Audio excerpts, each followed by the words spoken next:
நாளைக்கான வீடியோவில் என்ன நடக்குன்னு சொல்லிட்டு பார்க்கலாம். வீடியோக்குள்ளே போகிறதுக்கு முன்னாடி நம்ம சேனலை லைக் அண்ட் சப்ஸ்கிரைப் பண்ணி சப்போர்ட் பண்ணுங்கள். வீடியோ வந்துட்டு செம்ம இன்ட்ரெஸ்டிங்காக போய்கிட்டு இருக்கு. ஃபஸ்ட்டு சீனில் வந்துட்டு என் குடும்பத்தோட நம்பிக்கையை என்னோட வந்துட்டு மானத்தை வாங்கினவ இந்த வீட்டிலே வந்துட்டு இருக்கக்கூடாது, ஒழுங்காக அவளை இந்த வீட்டை விட்டு போயிட சொல்லு. பத்மா, நீ உன் பையன் அவள் கட்டிக்கிட்ட எல்லாரும் இங்கேருந்து கிளம்புங்க, என்ன இங்கே நின்றுட்டு இருக்கீங்க போங்க அப்படின்னு சொல்ல, எங்கள் வேணாங்க மாயா இங்கே இருக்கட்டும் அப்படின்ற மாதிரி வந்துட்டு ஜானகி சொல்கிறாங்க. ஜானகி, நான் சொல்கிறது உனக்கு புரியலையா? நான் முடிவெடுத்துட்டேன், அவ்வளோதான். இவன் இந்த வீட்டில் இருக்கக்கூடாது. இவன் மூஞ்ச பார்த்தாலே எனக்கு இவ பண்ண துரோகம் தான் வந்துட்டு ஞாபகம் வந்துக்கிட்டே இருக்கு. இவ பண்ணதெல்லாம் தப்பிக்கிறது நம்பிக்கை துரோகம், அதனால இவ இந்த வீட்டை விட்டு போயிடணும் அப்படின்னு சொல்கிறாங்க. இல்லைங்க ப்ளீஸுங்க, அவள் இருக்கட்டுங்க, அவள் கண்டிப்பாக ஏதோ ஒரு காரணத்துக்காண்டி தான் இது பண்ணியிருக்காங்க அப்படின்ற மாதிரி சொன்னதும், நீ இன்னும் அதை நம்பிட்டு இருக்கியா அப்படின்னு சொல்ல, ஆமாங்க நான் நம்புறேன் அப்படின்றாங்க.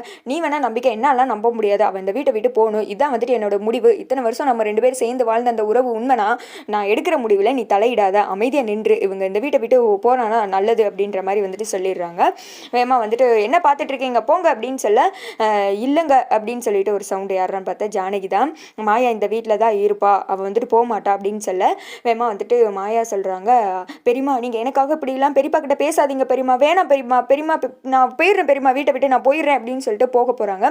டக்குன்னு வந்துட்டு ஜானகி கையை பிடிச்சி எடுத்து நிப்பாட்டுறாங்க. மாயா நீ இங்கே தான் இருக்கணும், நான் பேசுகிற வரைக்கும் நீ எதுவும் பேசாத, கொஞ்சம் நேரம் அமைதியாயிரு அப்படின்னு சொல்லிட்டு இந்த திக்கை வந்துட்டு ரகுராமா பார்க்குறாங்க.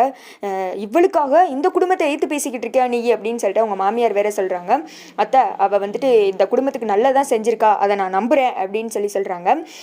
என்ன நீங்கள் எப்படி பேசிகிட்டு இருக்கீங்க, மாயாவே அவள் பண்ண தப்ப ஒத்துக்கிட்டால, நீங்கள் என்ன அவளுக்கு சப்போர்ட்டாக இப்படி பேசிகிட்டு இருக்கீங்க அப்படின்னு சொல்ல, இந்த திக்கா அவங்க மாமியார் வேற சொல்கிறாங்க.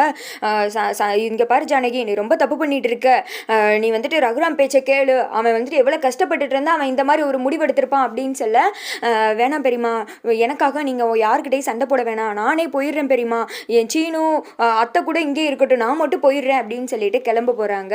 மாயா, மாயா நான் தான் சொல்கிறேன்ல, நீ இங்கே நில்லு, நீ எங்கேயுமே போகக்கூடாது, நீ இங்கே தான் வாழணும் அப்படின்னு சொல்ல, இந்த திக்க வந்துட்டு ரகுராம் சொல்கிறாங்க, யார் பேச்சை என்னால் கேட்க முடியாது, ஜானகி நீ கொஞ்சம் நேரம் அமைதியாயிரு அப்படின்னு சொல்ல, அதெல்லாம் முடியாதுங்க, மாயா இந்த வீட்டில் தான் இருப்பா அப்படின்னு சொல்ல, அப்போ இதான் உன்னோட முடிவா அப்படின்னு கேட்குறாங்க.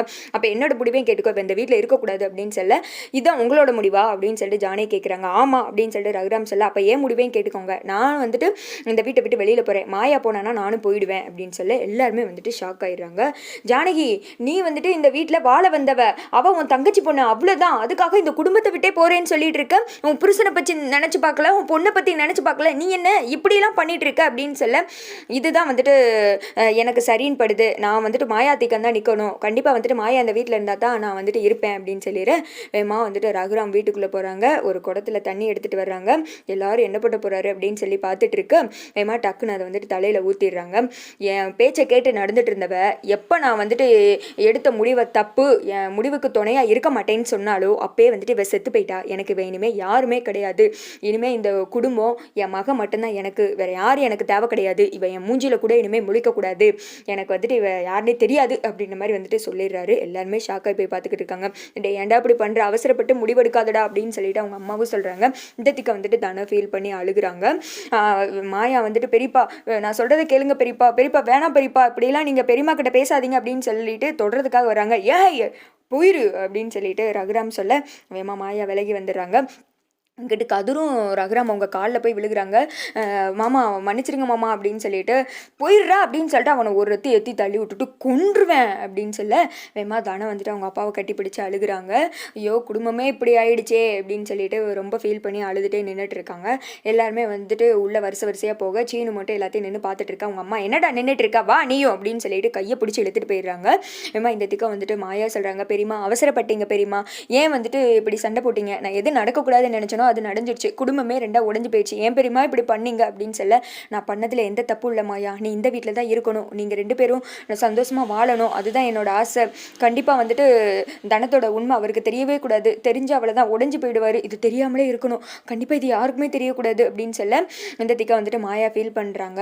என்ன பெரியமா இப்படி ஆயிடுச்சு அப்படின்னு சொல்ல, கண்டிப்பாக இந்த விஷயம் வந்துட்டு ஒரு நாள் மாறும், புரியுதா, எல்லாருக்கும் உண்மை வந்துட்டு தெரியும், நம்ம மேலே எந்த தப்பு இல்லைன்னு, அப்போ அவர் என்கிட்ட பேசுவார், அவர் எடுத்த முடிவு தப்புன்னு அவருக்கே புரிய வரும், அது வரைக்கும் இதை பற்றி நம்ம யாருக்கிட்டையும் சொல்ல வேணாம் வாங்க அப்படின்னு சொல்லிட்டு அவங்கள வந்துட்டு உள்ளே கூட்டு போகிறாங்க. அடுத்து வந்துட்டு தனா ரூமுக்குள்ளே உட்காந்து அழுதுட்டு இருக்காங்க. பஞ்சாயத்தில் நடந்த சீனு, அதுக்கடுத்து இங்கே வந்து அவங்க அம்மா அப்பா பிரிஞ்சது, சண்டை போட்டது, அதெல்லாம் வந்துட்டு யோசித்து பார்த்து அழுதுட்டு இருக்கா. அந்த இடத்துக்கு கதிர் வர்றாங்க.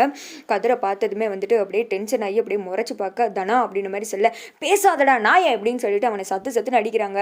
நீ நினைச்சதை சாதிச்சுட்டேல, என் வாழ்க்கை கெடுக்கணும்னு நினைச்ச கெடுத்துட்டேல, ஏன்டா இப்படி பண்ண, உன்னெல்லாம் செய், நீ நினைச்சத மாதிரியே பண்ணிட்டேன்னு, என் வாழ்க்கையை அழிக்கணும்னு நினைச்சா அழிச்சிட்டேன், கனவு லட்சியம் எல்லாமே போச்சு, இந்த 4 சவத்துக்குள்ள என்ன முடங்க வைக்க பார்க்குறீங்களே நீ அப்படின்னு சொல்லிட்டு ரொம்ப ஃபீல் பண்ணி அழுகுறாங்க. உன்னை வந்துட்டு நான் சேர்ந்து வாழ்கிறேன்னு சொல்லிட்டு சொன்னேன் பார்த்தியா அந்த பஞ்சாயத்தில், அதை இப்போ நினச்சாலும் உடம்பெல்லாம் அப்படியே கம்பளி பூச்சி ஊறுற மாதிரி ஊறுது அப்படின்னு சொல்லிட்டு கதிரை வந்துட்டு சத்துன்னு அடிக்கிறாங்க. கதிர் வந்துட்டு அப்படியே மரம் மாதிரி அப்படியே வந்துட்டு நின்றுட்டு இருக்காரு. தனா நான் சொல்கிறது கேளு, அந்த கார்த்தி ரொம்ப கெட்டவன், அவனை மட்டும் நீ கல்யாணம் முடிச்சிருந்தேன்னு வச்சுக்கோமே, இப்போ நீ சொன்னியே கனவு ஆசை லட்சியம் அதுதான் இல்லாமல் போயிருக்கும். இப்போ நடந்ததால் அத்தைக்கும் மாமாக்கும் வெறும் சண்டை மட்டும்தான் வந்திருக்கு. ஆனால் அவன் கூட உனக்கு கல்யாணம் நடந்துச்சுன்னா என்ன நடந்திருக்கும் என்னாலே நினச்சி பார்க்க முடியல. நான் சொல்கிறத கேளு தனா, நான் வந்துட்டு உன் மேலே ஆசைப்பட்டு விருப்பப்பட்டலாம், நான் கல்யாணம் முடிக்கல, நான் எதுக்காக கல்யாணம் பண்ணேன்ற உண்மை வந்துட்டு உனக்கு ஒரு நாள் தெரிய வரும் அப்படின்னு சொல்ல, வாயை மூடுடா பேசாத, அவரை பற்றி பேசுகிறக்க உனக்கு என்ன தகுதி இருக்குது, பேசாதடா, என் வாழ்க்கை அழிச்சிட்டு எப்படி பேச்சு பேசிக்கிட்டு இருக்க பாரு நீ அப்படின்னு சொல்லிட்டு மறுபடியும் சத்துன்னு கதிரை போட்டு அடின்னு அடிக்க. கதிர் வந்துட்டு அமைதியாகவே தான் நின்றுட்டுருக்காரு. உன்னோட மனநிலை என்னன்னு எனக்கு நல்லாவே புரியுது, ஆனால் புரிஞ்சுக்கோ, அவன் கூட சேர்ந்தா நீ சந்தோஷமாக வாழ்ந்திருக்க முடியாது, அவன் வாழ்க்கையை அழிக்க வந்தவன், அவன் ரொம்ப மோசமானவன் அப்படின்னு சொல்ல, மறுபடியும் வந்துட்டு அவரை பற்றி பேசுகிற நீ இப்போ வந்துட்டு எப்பா நல்ல சாமி நல்லவனே, நீ பண்ண வரைக்குமே போதும் அப்படின்னு சொல்ல, நான் உன் மனசில் வந்துட்டு இடம் பிடிக்கணும்னு என்றைக்கும் நினைக்கல, நான் இந்த ரூமில் ஒரு மூளையிலே நான் வந்துட்டு இருந்துட்டு போயிடுறேன், ஆனால் உன்னோட ஆசைக்கு நான் எப்போவுமே வந்துட்டு குறுக்கால நிற்க மாட்டேன், நீ எந்த எல்லைக்கு வரைக்கும் வேணா நீ போகலாம் அப்படின்ற மாதிரி வந்துட்டு சொல்கிறாங்க.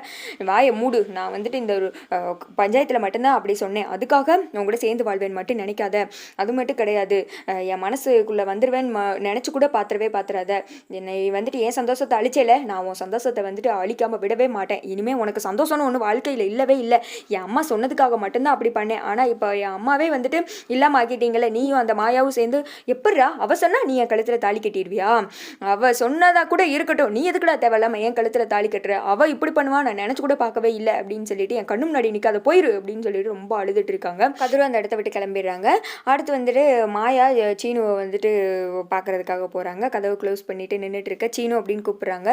தெரியுது நீ கூப்பிட்டா என்ன கையை கட்டி நிற்கணுமா அப்படின்ற மாதிரி சொல்ல, ஏன் சீனு இப்போ இப்படிலாம் பேசுகிற அப்படின்னது, நீ எதுக்கு ஃபஸ்ட் ரூமுக்குள்ளே வந்த, வெளியில் போ, நீ பண்ண காரியத்துக்கு எனக்கு அப்படியே பத்திக்கிட்டு வருது, நீ இப்படியெல்லாம் வந்துட்டு பண்ணதுனால என் மனசில் இருக்குன்னு மட்டும் நினச்சிடாத, என் மனசை விட்டு நீ எப்பயே போயிட்ட, ஒரு நாளும் என் மனசுக்குள்ளே நீ வரவே முடியாது அப்படின்னு சொல்லிடுற. மாயா வந்துட்டு ரொம்ப ஃபீல் பண்ணி அப்படியே அழுதுகிட்டே அந்த இடத்துல நிற்கிறாங்க. பேசாமல் இப்படி சீன் கொண்டு போகிறதுக்கு குடும்பத்தில் உள்ளவங்களுக்கு மட்டும் தெரியாமல் இருக்கிற மாதிரி வச்சுட்டு தனத்துக்கிட்ட உண்மையை சொல்லியிருக்கலாம். ஏன்னா தனத்துக்கிட்ட தான் இந்த பிரச்சனையே ஆரம்பிக்குது. இவங்க சந்தோஷமாக வாழணும் தான் ஜானகி இதெல்லாம் பண்ணுறாங்க, பட் இவங்க தான் எளியும் புனையமாக இருக்காங்களே, ஸ்டோரி எழுத்துட்டு போகிறதுக்கு இந்த மாதிரி கொண்டு போகிறாங்களோ என்னமோ, பட் இவங்களாம் ஒன்றா சேர்ந்து நம்ம புவனேஸ்வரி அவங்கள எதிர்கொள்கிற மாதிரி, அதாவது அவங்க போடுற பிளானெல்லாம் தவிடுபடி ஆக்குற மாதிரி வச்சா நல்லாயிருக்கும்னு எனக்கு தோணுது. நீங்கள் என்ன நினைக்கிறீங்க அப்படின்னு சொல்லிட்டு கமெண்ட் பண்ணிடுங்க.